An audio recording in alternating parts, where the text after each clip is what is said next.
Finding a resolution to the Ukraine crisis is proving to be a humongous challenge, to say the least. Pro-Russian demonstrators continue to defy an international agreement and refusing to lay down their weapons and evacuate the buildings they've seized. So what will it take to end this crisis?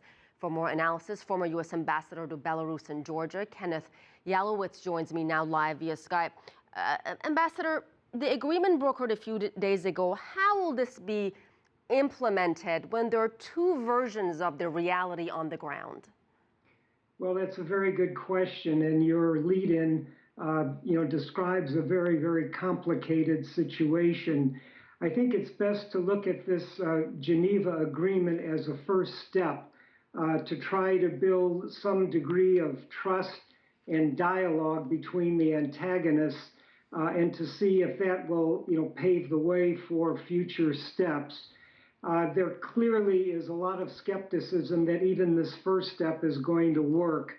The protesters have not left the buildings. They have not laid down their arms, even though they were promised amnesty. And the government in Kiev has already begun to take certain steps. They've said that they would look at autonomy, a greater devolution to the locales of power. But the situation on the ground, obviously in the eastern Ukraine, remains very tense. It's too early to call this new agreement a failure. I would underscore that. But it's going to take political will on both sides. And I think Russia, Mr. Putin acknowledged the other day that Russian troops, played a major role in Crimea. And I think, Russian either special forces or intelligence people have played a major role in what's going on in eastern Ukraine. So I think a great deal of responsibility falls on Russia. And I think that is why the U.S. government has said unless the situation improves, there will have to be further sanctions against Moscow. So you're not buying Russia's argument that it has no direct influence over these armed groups in eastern Ukraine? I'm afraid I do not. All the earmarks of those takeovers of the buildings were very reminiscent of what happened in Crimea. Clearly, this was organized. And I have very, very little doubt that, that there is not a Russian hand behind this. This was not spontaneous. So U.S. has threatened more sanctions if Moscow fails to abide by this new agreement. Are sanctions the best way to deal with this situation, to deal with Russia? And if sanctions are not the way to go, what is the best way to deal with it? Well, sanctions and the agreement in Geneva are all part of diplomacy. And obviously, as a former diplomat, I very much incline towards a diplomatic solution to this.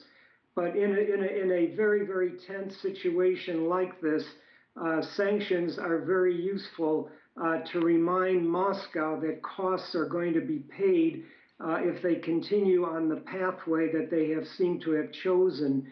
I'm not sure Mr. Putin has a full strategy as to what he's doing. He's clearly acting incrementally to see what opportunities present themselves and then jumping at them.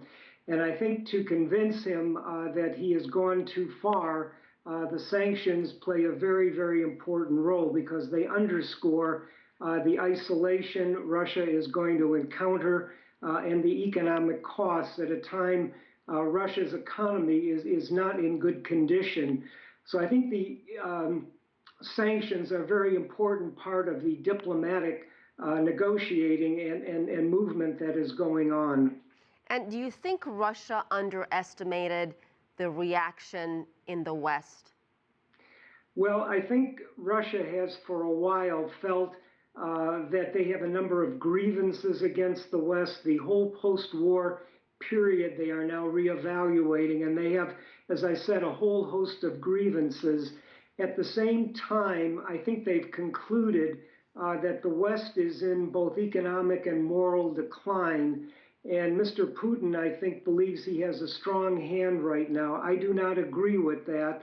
And I do think he has probably misestimated because the further he pushes, I think the stronger the determination is going to be to stop this, because they are threatening, the whole post-war security structure developed in Europe. And I think Western Europe is coming to understand that. And I think they are getting increasingly prepared to take some hard measures to make the lesson to Mr. Putin that this cannot go on. All right, we'll be watching it. Thank you so much, Ambassador Kenneth Yalowitz.